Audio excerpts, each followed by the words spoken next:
National Weather Service. The National Weather Service in the San Francisco Bay Area has issued a special marine warning for coastal waters from Point Reyes to Pigeon Point, California, out to 10 nautical miles until 7:45 a.m. Pacific Standard Time. At 7:14 a.m. Pacific Standard Time, a severe thunderstorm capable of producing waterspouts was located 11 nautical miles southwest of Pillar Point.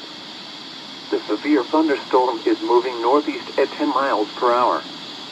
Hazard: waterspouts and wind gusts 34 knots for greater impact. Waterspouts can easily impact miles an hour.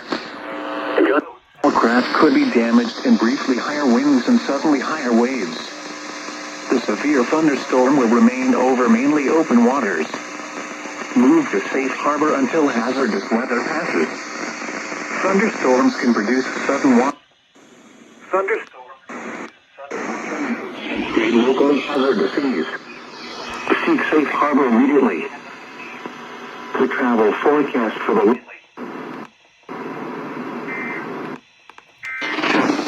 wind at point until midnight, then rain in Central California for the period Monday through Friday. Scattered showers continue.